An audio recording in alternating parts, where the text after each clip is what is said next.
আসসালামু আলাইকুম ভিউয়ার্স, কেমন আছেন সবাই? আশা করি খুব ভালো আছেন। আজকে টাকলা মুরাদ এমপি টাকলা মুরাদকে নিয়ে কিছু কথা বলবো।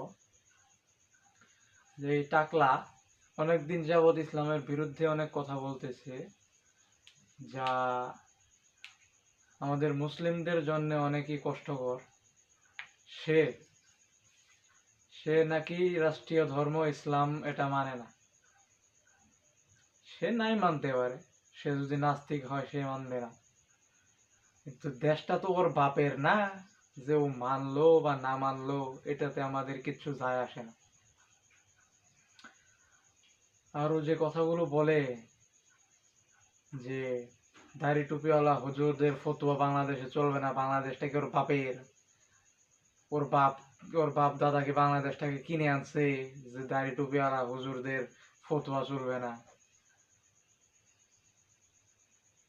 ওর মতন শয়তান, ওর মতন নাস্তিক যেই দেশে থাকবে সেই দেশের তো উন্নতি কোনোদিনও হবে না।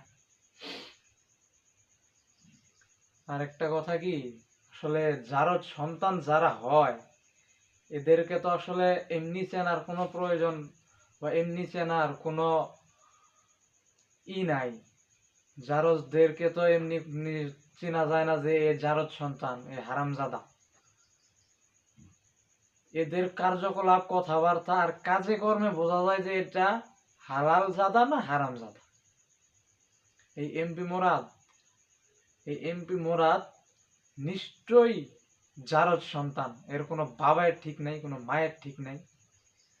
তাই যদি না হতো তাহলে এই শয়তান কোনোদিনও ইসলামের বিরুদ্ধে এইভাবে কথা বলতে পারত না।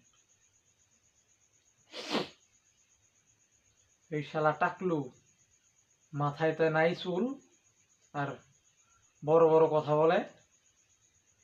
আল্লাহ তাআলা যে ওর উপর গজব নাজিল করবে, এটা আল্লাহর কাছে দোয়া করি যে অতি শীঘ্রই যেন এই জারজের বাচ্চার উপরে আল্লাহ তাআলা গজব নাজিল করে।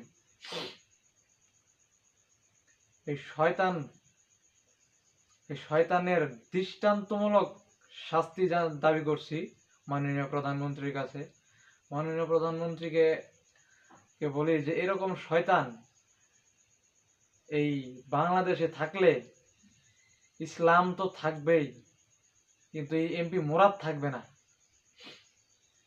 ইসলাম ছিল, আছে এবং আর জীবন থাকবে, কিন্তু এই এমপি মোরাদ টাকলু ও থাকবে না। ও মুসলমান, ও মুসলিমের বাচ্চা কোনোদিনও হতে পারে না।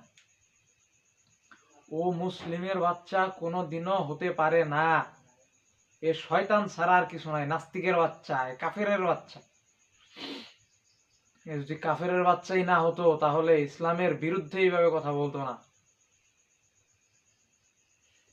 কি বলবো, এই এমপি মোরাদ টাটকা একটা শয়তান, টাকলু শয়তান। এই টাকলু শয়তানের বিচার আল্লাহ তাআলা নিশ্চয়ই করবে এবং কি অতি শীঘ্রই করবে।